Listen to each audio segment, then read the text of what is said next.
माननीय मुख्यमंत्री जी। अध्यक्ष जी,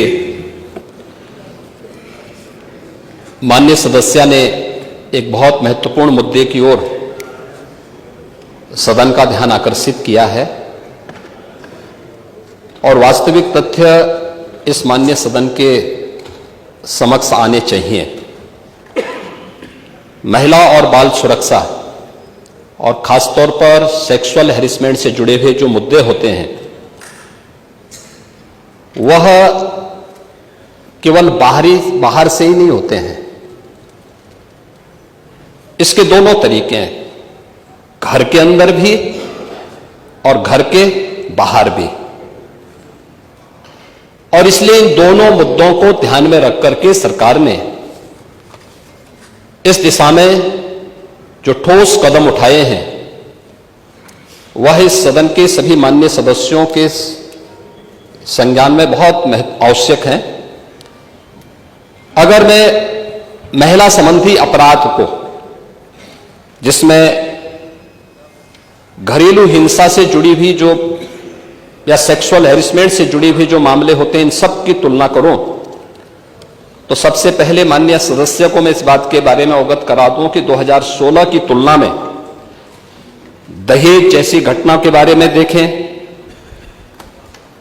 तो 2016 की तुलना में 2016 में कुल घटनाएं घटित हुई थी, उनकी तुलना में 23-24 के बीच में लगभग 17.5% की कमी घटनाओं में आई है। बलात्कार की घटनाओं में 2016 की तुलना में अगर 23-24 में हम उसकी तुलना करें, इसमें 25.30% की कमी दिखाई गई है।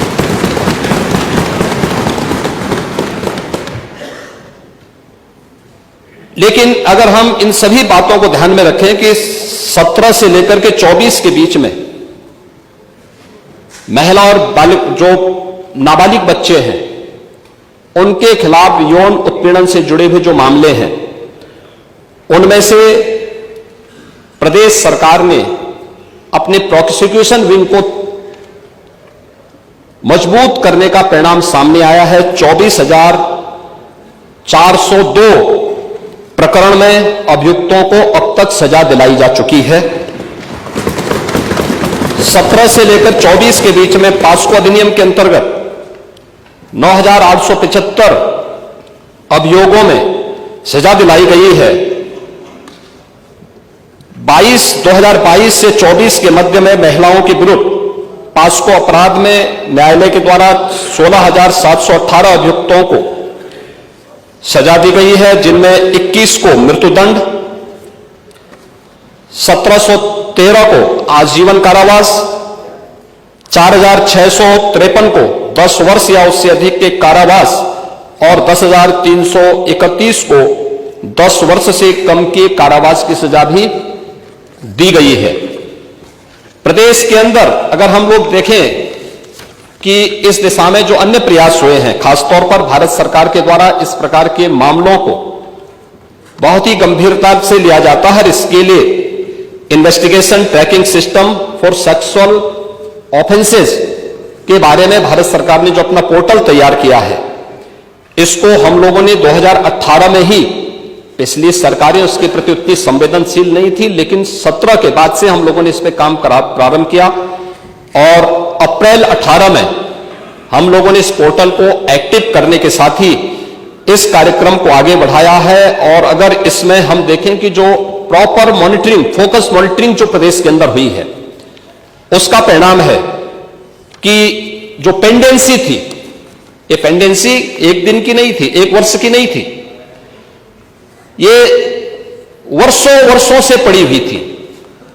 महिला संबंधी अपराध से जुड़े हुए मामलों में, बलात्कार के मामलों में, नाबालिगों के साथ जो उनके सेक्सुअल हैरेसमेंट से जुड़े हुए जो मामले थे, वर्षों से पेंडिंग थे। उस पेंडिंग्स को पूरा करने के साथ आज मुझे बताते हुए प्रसन्नता है कि उत्तर प्रदेश देश के उन टॉप 3 राज्यों में है जिन लोगों ने पेंडेंसी को पूरा करते हुए, और देश के अंदर जो पेंडेंसी रेट के आधार पर प्रदेश का देश में द्वितीय स्थान, और इन मामलों को अपराधियों को सजा दिलाने के मामले में, मामलों के पूरी तरह निस्तारण के मामले में देश के अंदर तीसरे स्थान पर उत्तर प्रदेश है।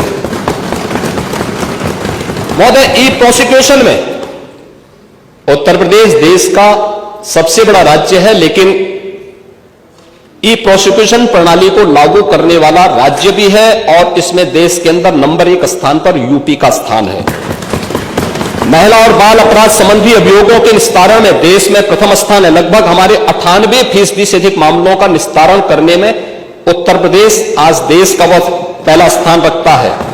और मैंने जो पहले भी कहा, घरेलू हिंसा से पीड़ित महिला के लिए 181 की एक सर्विस है और 1090 बाहर महिला संबंधी अपराध के लिए जब कोई घटना घटित होती है तो कोई महिला कॉल करती है तो उस पर तत्काल सेवा उन्हें उपलब्ध होती है। इन सबको इंटीग्रेट करने का काम भी 112 के साथ इंटीग्रेट करने, 181, 1090 और 112 को भी इंटीग्रेट करके अगर कहीं भी सूचना आ रही है उस सूचना को संबंधित तक भेजने के साथ ही उसको तत्काल रिलीफ मिल सके, इसके लिए भी यहां पर कार्य किया गया है। यही नहीं, प्रदेश के अंदर एक महिला थाना हर जनपद में स्थापित करने के साथ साथ एक अतिरिक्त थाने की जिम्मेदारी भी महिला थानाध्यक्ष को उपलब्ध करवाया गया है। और हर थाने में जो प्रदेश के अंदर 1585 थाने हैं, इन 1585 थानों में महिला हेल्प डेस्क अलग से बना करके एक व्यवस्था बनाई है। और 2020 से हमारी सरकार पूरे प्रदेश के अंदर मिशन शक्ति के एक अभियान को आगे बढ़ा रही है। मिशन शक्ति के अंतर्गत पिछले 7 वर्ष में हम लोगों ने लगभग 1.5 लाख पुलिस कार्मिकों की भर्ती की है प्रदेश के पुलिस बल में। और मुझे बताते हुए प्रसन्नता है कि 17 के पहले जितनी भी भर्तियां हुई उन सभी को अगर हम जोड़ लें तो कुल 10,000 महिला पुलिस कार्मिक भर्ती हुई थी। लेकिन 17 से लेकर के 22-23 तक जो भर्तियां हुई, इन भर्तियों में प्रदेश में 20,000 से अधिक महिला पुलिस कांस्टेबल की भर्ती करने में हमें सफलता प्राप्त हुई। यानी आजादी के 70 वर्षों में जितनी भर्ती हुई थी महिला, उससे दुगनी भर्ती अकेले 5 वर्ष के अंदर हमने पुलिस महिलाओं को यहां पे भर्ती किया।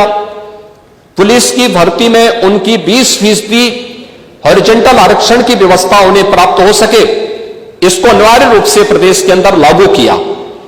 लखनऊ, गोरखपुर और बदायूं में महिला पीएसी की बटालियन के गठन की कार्रवाई को भी आगे बढ़ाया। लेकिन जो पुलिस कार्मिक महिलाएं भर्ती हुई थी वे केवल एक कांस्टेबल के रूप में ऑफिस के कार्य को या थाने तक ही अपने को सीमित न रखे, बल्कि महिलाओं की सुरक्षा के साथ साथ शासन की योजनाओं को महिलाओं तक पहुंचाने के लिए उनकी प्रतिभा का लाभ समाज ले सके, इसके लिए प्रदेश के अंदर 10,000 से अधिक महिला बीट स्टेशन स्थापित किए गए, महिला पिंक बूथ की स्थापना की गई और यह भी व्यवस्था लागू की गई कि ये महिला बीट पुलिस अधिकारी हर मिशन शक्ति के अंतर्गत वहां पर जाएंगी।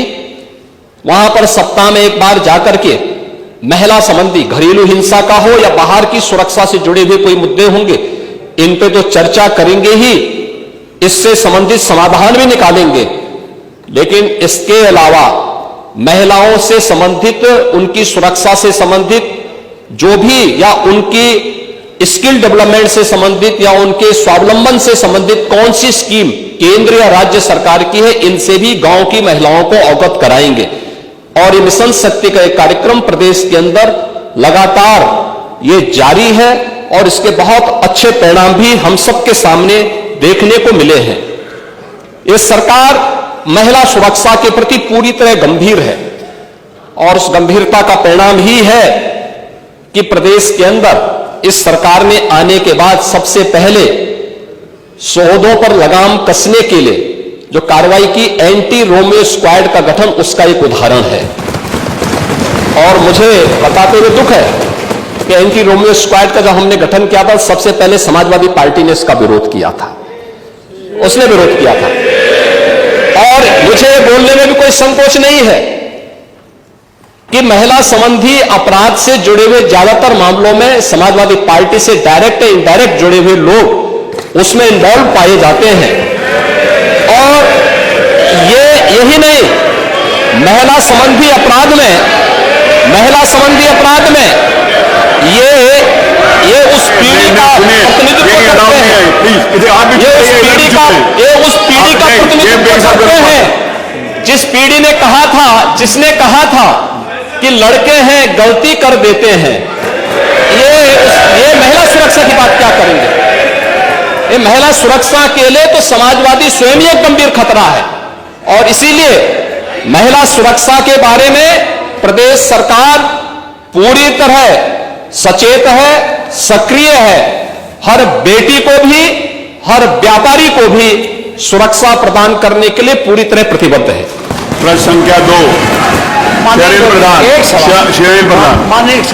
माननीय मुख्यमंत्री जी, आपने बताया इतने को हमने दंडित कराया, तो क्या पूछा गया था कुल कितने घटनाएं हुई?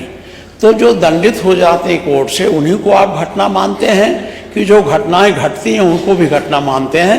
यह स्पष्ट कर दें कुल कितनी घटनाएं घटित हुई? आपने नेता प्रतिपक्ष, मैं आपका सम्मान करता हूं और आप दो बार इस माननीय सदन के अध्यक्ष के रूप में अपनी सेवाएं दिए हैं और आपने पहला प्रश्न किया है आज यहां पर। पहले तो आपके चयन के लिए मैं आपको बधाई देता हूं। ठीक है, अलग विषय है कि आपने चचा को गच्चा दे ही दिया। चचा बेचारा हमेशा ही ऐसे ही मार खाता है, उनकी नियति ही ऐसी है, क्योंकि भतीजा हमेशा भयभीत रहता है। लेकिन आप इस सदन के एक वरिष्ठतम सदस्यों में से हैं, आपका मैं सम्मान करता हूं। मैंने आपको पहले भी बताया कि 24,000 जो महिला संबंधी अपराध थे प्रदेश के अंदर 2016 में, अगर हम देखेंगे तो बलात्कार की जो घटनाएं घटित हुई थी वह 1838 हुई थी। लेकिन अगर मैं 24 के अंदर की घटना बताता हूं, इनकी संख्या है 1373। और मुझे लगता है ये घटनाएं बताती है 25% से अधिक की कमी इस बारे में बताती है कि अपराधी आबादी तो बढ़ी होगी इस दौरान, और आबादी बढ़ने के क्रम में अपराध कम हो रहा है, नियंत्रित हो रहा है। लेकिन जो मैंने कहा, महिला संबंधी अपराध दोनों प्रकार के होते हैं, घर के अंदर भी होते हैं और घर के बाहर भी होते हैं। दोनों के लिए सरकार ने उस प्रकार की सेवाएं भी उपलब्ध की हैं। घरेलू हिंसा से संबंधित मामलों में 181 की सेवा है। घर के बाहर की सुरक्षा के बारे में जागरूकता पैदा करने के लिए और उन्हें सुरक्षा उपलब्ध कराने के लिए तत्काल वो कॉल कर सके, इसके लिए 1090 की सेवा उन्हें उपलब्ध कराई गई है।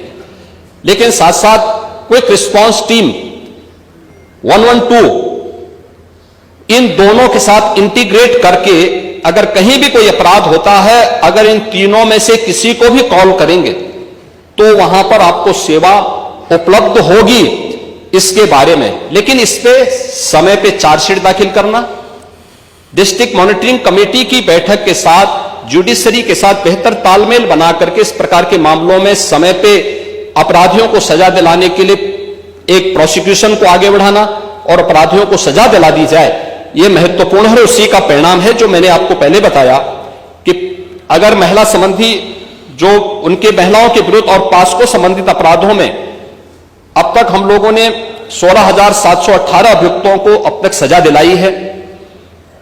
इसमें से अगर आप देखेंगे कि 2121 को हम लोगों ने मृत्युदंड, 1,713 को आजीवन कारावास, 4,653 को 10 वर्ष या उससे अधिक का कारावास और 10,331 को 10 वर्ष से कम की कारावास की सजा दिलाई है। ये जो अपराध, जिन अपराधियों की सजा दिलाई गई है, इसमें आप देखते होंगे अक्सर समाचार पत्रों में आता है कि 1 महीने के अंदर दुष्कर्मी को सजा दिलाई गई। ये प्रोसिक्यूशन को फास्ट करने, समय पे चार्जशीट दाखिल करने का परिणाम है। नहीं तो होता क्या है, जब हम लोग इसमें लापरवाही बरतते थे, सरकार संज्ञान नहीं लेती थी, विभाग संज्ञान नहीं लेता था, लोकल स्तर पर संज्ञान नहीं लिया जाता था, अपराध बढ़ते थे और फिर इनको हल्केपन से लेने का दुष्परिणाम क्या होता था कि हर ऐसा अपराधी स्वच्छंद होकर के अपराध भी करता था और फिर समाज उसके बारे में देखते हुए भी उसके खिलाफ कार्रवाई नहीं कर पाता था। लेकिन आज अपराधी के मन में भय है और उस भय का परिणाम आज हम सबके सामने देखने को मिल रहा है कि उत्तर प्रदेश का जो ई प्रोसिक्यूशन पोर्टल है वो देश के अंदर नंबर 1 पर है और उत्तर प्रदेश इस मामले में ऐसे अपराधियों को सजा दिलाने के लिए, महिला संबंधी अपराधियों को, जो भी ऐसे अपराधी हैं उनको सजा दिलाने में उत्तर प्रदेश देश के अग्रणी राज्यों में है।